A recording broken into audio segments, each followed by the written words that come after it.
In this video, I'm going to be giving you some tips on how you can ace a job interview for your first job ever as a digital marketer.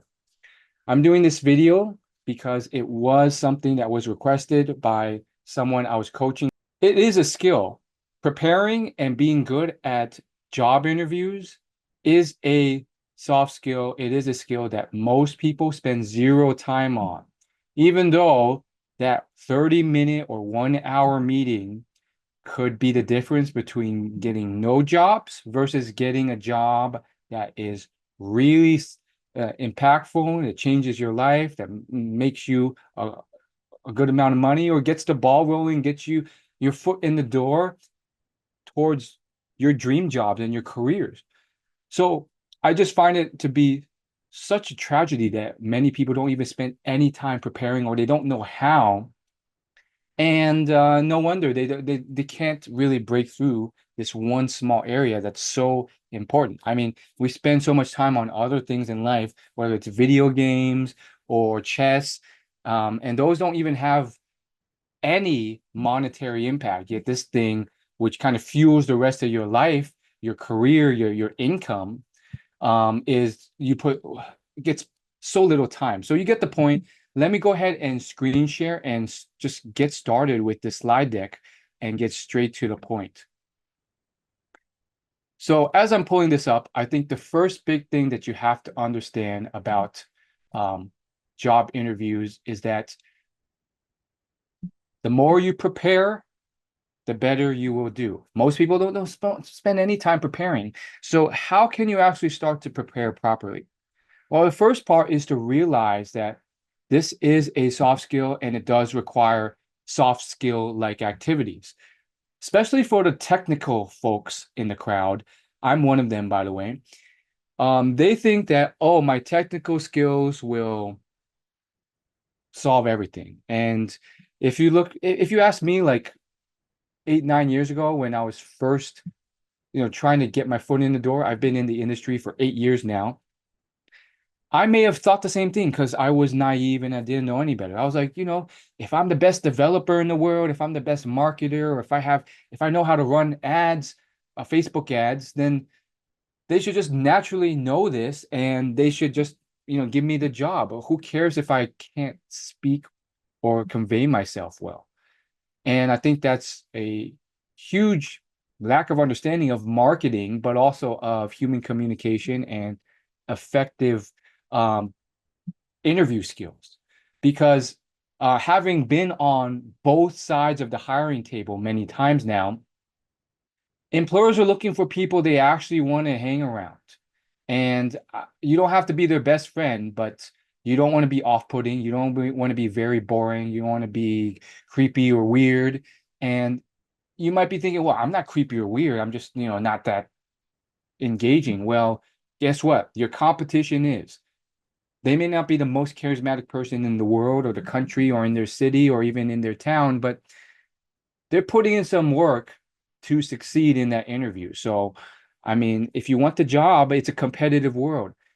So you don't have to be the most interesting person in the world, but you actually at the least have to develop some decent emotional intelligence and soft skills to convey your value, show that you're someone who's at least decent and fun and interesting enough to hang around and not terrible or super boring or off-putting. And then you also need to clearly and crisply and in a compelling way convey yourself. That's why I like this YouTuber and TikToker Vin Gyang. He's really been blowing up lately. And he literally talks about and teaches this exact thing. I actually literally even bought his online course, which wasn't cheap, because even though I'm already in a successful position, I know the value of it so much that I know I can get better at communicating, public speaking, all these things. Because even once you get the job, you're going to be using a lot of these soft skills.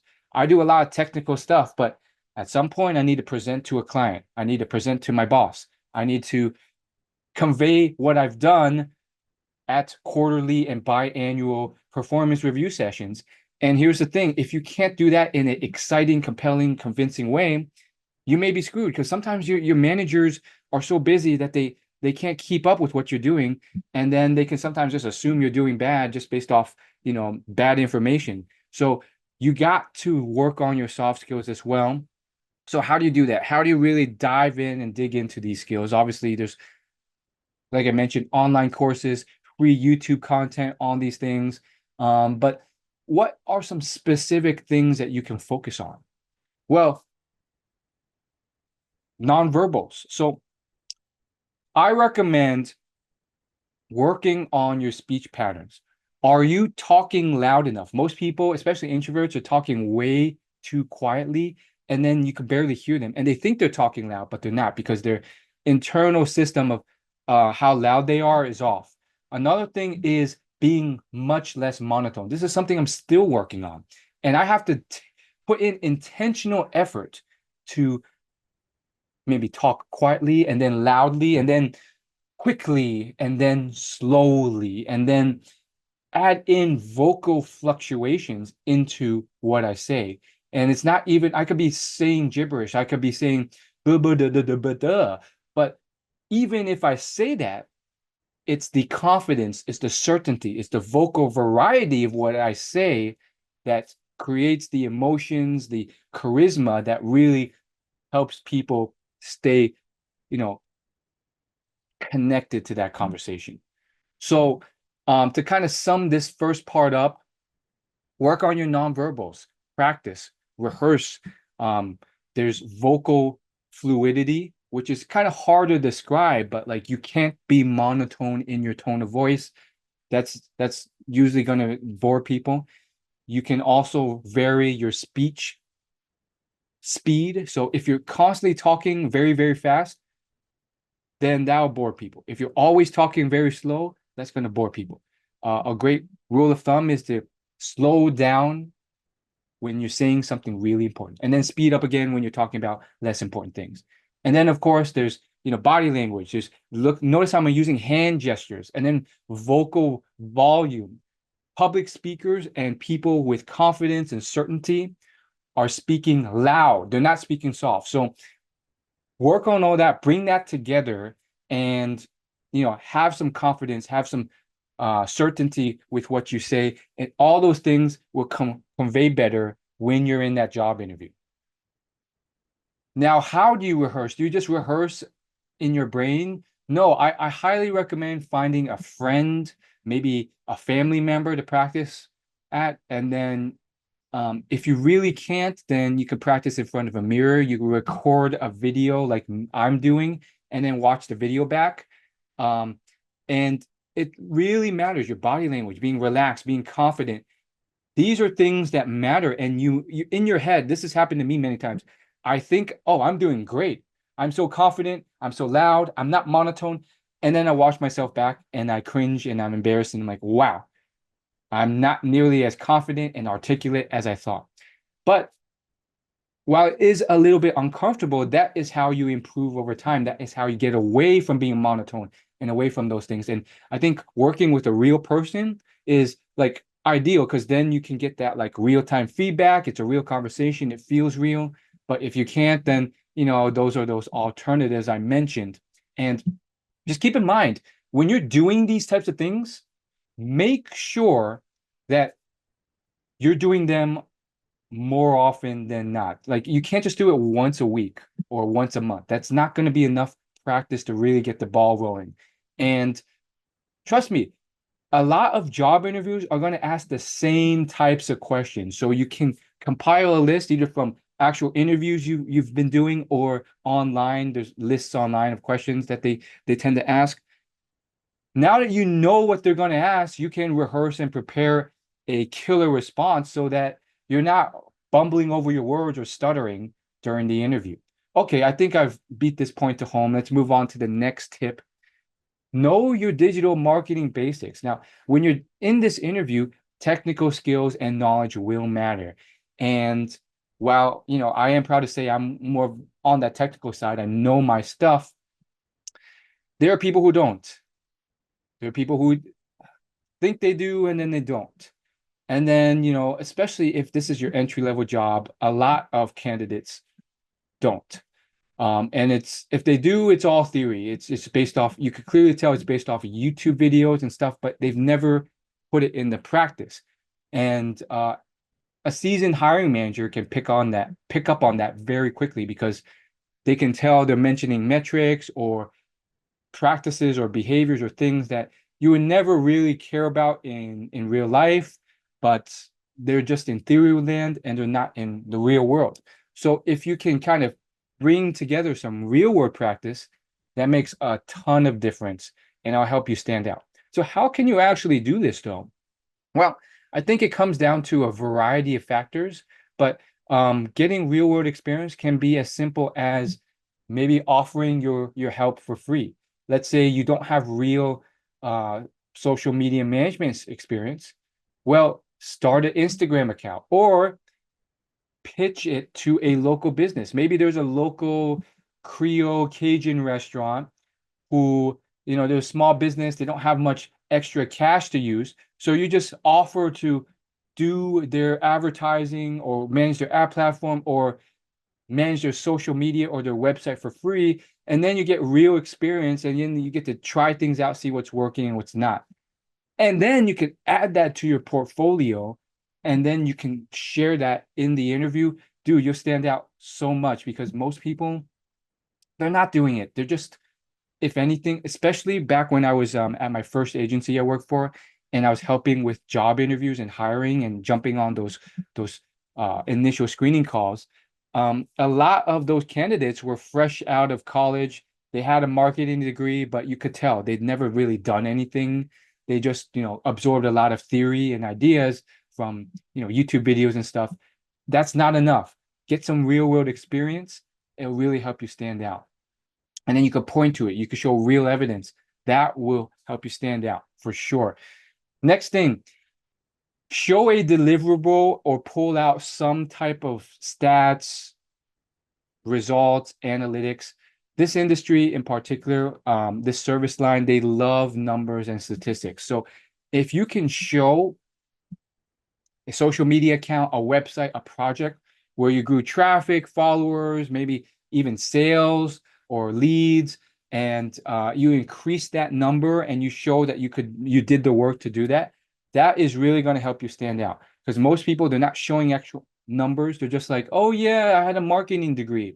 And when I did it, I had a really successful blog, a WordPress blog that I grew to millions of visitors. But you don't need to do anything close to that, not by a lot. Like if you, let's say you grew a following from, let's say the Instagram account already had 5,000 followers and then you grew it to 8,000, that's still pretty amazing.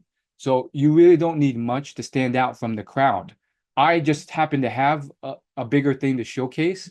But if you don't have that, that's not an issue. I don't think the competition is really that bad these days. And in fact, I actually recommend being a bit theatrical about it, pulling out a piece of paper, pulling out some actual hard copy stuff and showing, and then passing it over, showing that in person. Or if the interview's on a Zoom because it's virtual, maybe doing that kind of virtually, maybe say something like, hey, I actually put something together for you very quickly that's going to amaze you. Can I share my screen briefly? And then you could screen share and then show your portfolio, maybe a deliverable you did. And depending on what you're doing, it doesn't necessarily have to be like numbers that you improved. It's always great if you can point to something like that. Like, hey, I helped this Cajun restaurant go from 1,000 visits on their site to 5,000 through SEO or something like that. If you can't do that, just a deliverable in and of itself can show that you know how to do the work, that you know all the underlying tools and pieces to it. That'll set you apart because you always have to think in the perspective of what the hiring manager wants. No one cares what you want. If you're just selfish and you're like, I want this, I want that, I want this raise, I want this salary, who cares? I mean, they're the decision maker here. They just care about what you can provide them. So frame things not based off your selfish needs, but what you can provide them.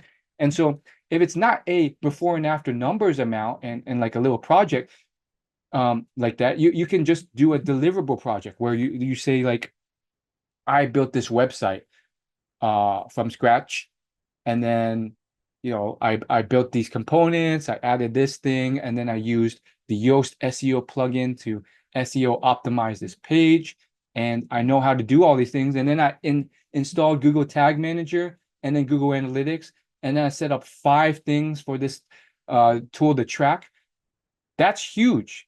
Even if you didn't get any traffic or results, because guess what they're often thinking? They're like, oh gosh, I'm going to have to hire someone and then spend at least a month training them on all these tools because they don't know how to use them. They've never really touched Google Analytics. They don't know all the inner workings of that. Instead, if you can actually show that you're already going to hit the ground running, dude, you're going to be way ahead of the crowd. Okay, do your own research. What I mean by this is that every company is unique. There's going to be certain companies with people who are looking for some things that are a bit just slightly differently, or they just care about different things and they look for different things when they're hiring and interviewing. And that's why informational interviews are a great way of not only finding those things out so you can prepare and highlight them on the interview, but also a great way of building rapport. Let's say you just have some familiarity with a employee, and then you're at the company, you're being hired, and then they do a tour of the office, and then you fist bump 2 of the people and they say, oh, hey Will, it's great to see you again. Boom, now you have a bit of social proof and a little bit of an edge at the company. And if they like you enough during the informational interview, I talk about this in my other networking videos, they can even refer you in or tell them that, okay, put this guy at the top of the pile, and you already have an edge going in. I also like doing these with former employees. While they may not be able to help you in the hiring process as much because they're no longer at the company, they'll tell you the real deal. They won't hold back. They'll tell you the honest truth and reality about what it's like to work here and what you actually need to do to stand out and what they did to get the job so that you can better prepare for those interviews. So you're probably wondering, well, how do you actually get these informational interviews? Do you just blind cold email, cold phone call these people? Do you reach out on Instagram? All these are avenues. For me, I think you can use them all, whatever works, Instagram, Snapchat, but I personally prefer a more formal approach. So the way I mostly did it was through LinkedIn. I would find exact companies and job titles and places and people I wanted to reach out to. I would friend request them on LinkedIn, and then I would, send a short message asking for a short 10-minute informational interview. And that's how I built rapport. It was a lot of work. Most people turned me down. Most people didn't even respond to my friend request. But with enough work and volume, you really started to get the balls rolling. And that's how I eventually had over 100 informational interviews. And that's a great way to really, stand out. It's a secret sauce thing because unfortunately, most people just apply through the front door. But when you look at the top people, a lot of the people I interviewed for informational interviews, they're doing a lot of this similar networking behind the scenes, which just kind of propels them even further up. So knowing the right people, but also having the right skills, it really will set you apart. And you'll find out things. If you ask the right questions in these little informational interviews, you'll find out like what they actually care about. I can give you, but through this process, you can get the real answer. Let's say you really want to work for this company. You do the coffee informational interview, and then you find out they really care about if you have Facebook ads experience. Well, then you don't have to come in blind. You can get a certification. You can watch some training videos. You can maybe even do some freelancing or free work for a small business to get some experience in there. And then, boom, once you do the interview, rather than get axed when that question comes because you weren't prepared or were expecting it, boom, you have a solid answer and experience that you can showcase. So I could talk about this for hours, for maybe even days, but I wanted to keep it concise for the YouTube audience with the short attention span. So if you like this video, please subscribe, like, and leave a comment about any other video ideas that you want me to cover. Join my free email newsletter because I offer free exclusive tips beyond what I mentioned here, including free coaching calls, where I hop on calls with people who are aspiring to get into this field, and I just give them advice for free.